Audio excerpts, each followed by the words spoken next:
Good morning, Prepper Nation. John here. Got to do it from inside this morning. We are getting some severe rain outside from the hurricane. Thankfully, we're not getting the wind that the folks further down south have had to deal with. But we are getting some intense rain right now. So I'm doing it inside today, folks. Sorry about that. Aren't you glad you're a prepper? If I can borrow that line from John over at The Prepared Mind, aren't you glad to be a prepper right now? As the chaos kind of spins out of control here in the closing days leading up to the election, you as a prepper should have most of the things that you need. So thank God you're a prepper. I want to say thank you really quick. First of all, a big thank you to Christy over in Australia. You know why. Thank you for that. She is also, let me mention this, she's also a huge Johnny Castle fan. Yeah, from Dirty Dancing. That's kind of her dude, apparently. So I just want to mention that. Thank you to Kyle and Drea. Thank you for watching. I appreciate that very much. Jevil Incorporated and Special Moment Cards. Thank you very much. These folks have provided the coffee this morning, and I truly do appreciate it.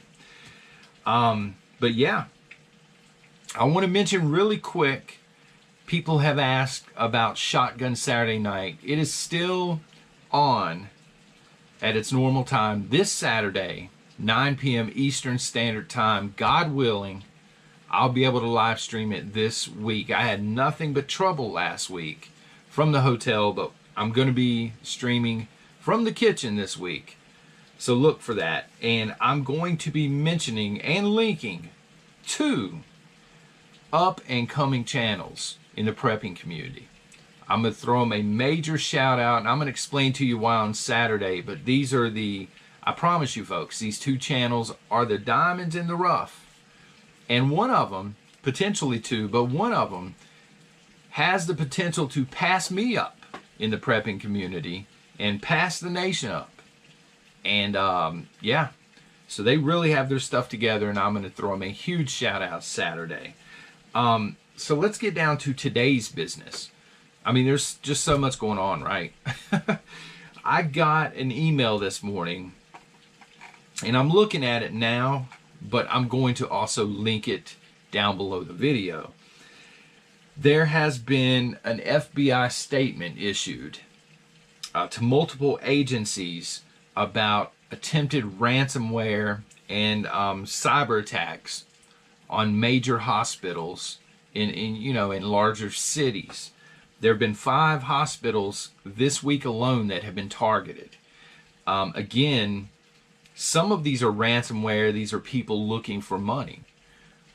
Other attacks, if you will, against these hospitals simply have the purpose of trying to cripple the hospital, cripple their ability to help people, to pull up vital information. It's orchestrated. This is just part of what we've been talking about, I do believe.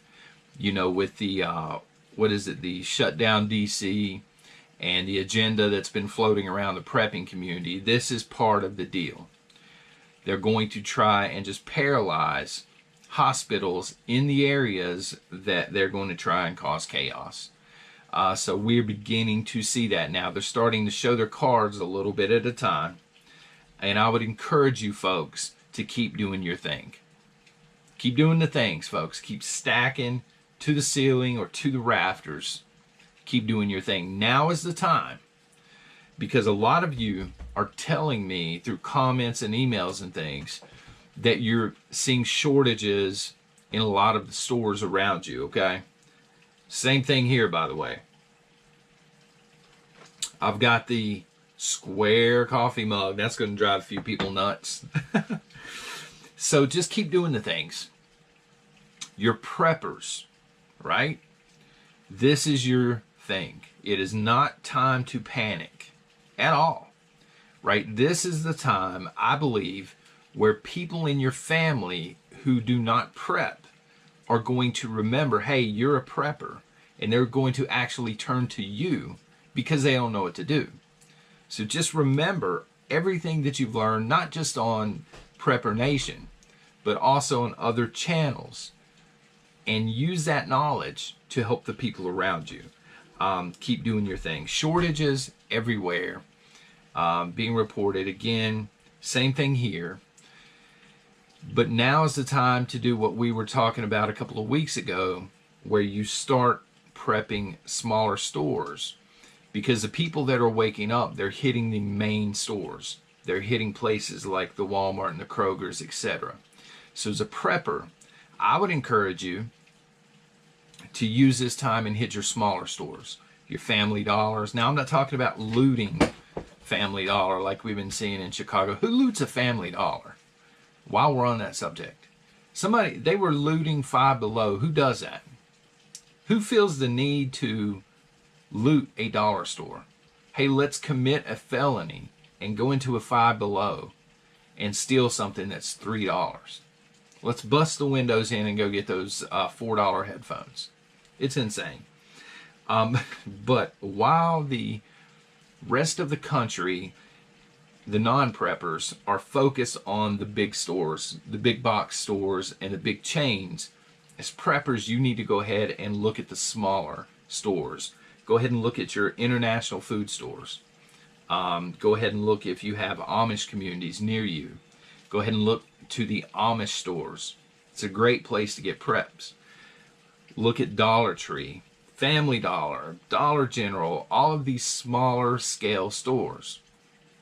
I know Prepper Now loves Aldi. I'm not sure what the shelves look like in your local Aldi. If you have one, it is a great place to get preps on the cheap.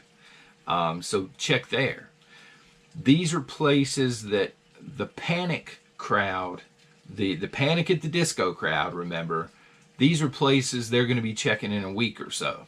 So you want to go ahead and make your way through and get what you need first. Go ahead and get the rest of your preps tied up. Maybe hit your hardware stores, get the hardware that you might need to help secure your home if you're bunkering in, and just be mindful of that kind of thing. Many lockdowns are coming back as predicted across the country, and we're going to continue to see this. I think Chicago now is locked down tight, A, because of the violence, and then also because the COVID is ramping back up. You're seeing it throughout your bigger cities now. Lockdowns are being reinstituted. And the danger with this, folks, is the first time that we were locked down, there was no strain on our supply chain. And the supply chain actually became strained because of the lockdowns. This time around, the supply chain is already breaking. And so when these lockdowns hit, it has the potential to be catastrophic. So you want to make sure that you have everything that you need. If you've been following this channel and other prepping channels for a while, you know we've been preaching food, food, food, water, water, water. This is stuff that you should already have by now. If you're not 100% sure, go ahead and buy some extra if you can afford it. At this point, stick to your staples. They are cheaper. You can buy them in bulk, especially at the smaller stores, and you can get things like beans and rice, etc., that are going to go a long way. Get it and get out before the crowd arrives, basically, because the violence in this country is going to ramp up, folks. We're seeing it now. It's going to get much, much worse before the election and also after the election. So that's just something to keep in mind. The violence is not going anywhere. It's going to continue to get worse. I'm not telling you this to scare you. I'm telling you this to prepare you. All right? Because preppers, one of the main things a prepper needs to have, aside from skills, is knowledge. You need to understand. You need to be able to look at the events and say, okay, this is coming next. I need to go ahead and prepare for this. That's part of prepping, folks. Violence is imminent. Shortages are imminent. We're seeing it in a lot of spots already. Lockdowns pretty much are imminent. Grid down situation in certain areas are imminent. Finally, keep the folks in the path of the hurricane that have been affected in your prayers. A lot of people have been affected down there, not only lost homes, but, of course, lost power and internet and things like that. I've gotten a few emails this morning from folks who are fine, but they're without power. And they're like, thankfully, we listened to the prepping channels and we had, all alternative sources for like solar and stuff like that, and they had plenty of food on hand. So they're okay because they've been prepping, which leads me back to the beginning of this video. Aren't you glad you're a prepper? Take a few minutes, breathe. This is not about selling fear this morning, guys, okay? This is about encouraging you and reinforcing the idea that you're prepared, or you should be by this point, okay? You are more prepared than 90 or 95% of the country, right? So breathe a little bit, just stay on point, get the things that you need, stay the course, keep doing the things that preppers do, and then when election time comes and it's full-on chaos, which is not too far away, you should be able to bunker in your home and ride it out. That's the plan. That's what we've been prepping you folks for. All right. This is John with Prepper Nation. I appreciate all the emails telling me, hey, we wake up in the morning and we drink coffee with you. I appreciate it. But yeah, no, thanks for making me part of your morning. I'm very blessed to be here, and I'm very blessed to have folks watching this channel. If you're brand new here, maybe take 2 seconds and subscribe. And remember, there are links down below that can help this channel out financially, so we can continue to tread water here at the Ponderosa. All right, you guys have a blessed rest of the day.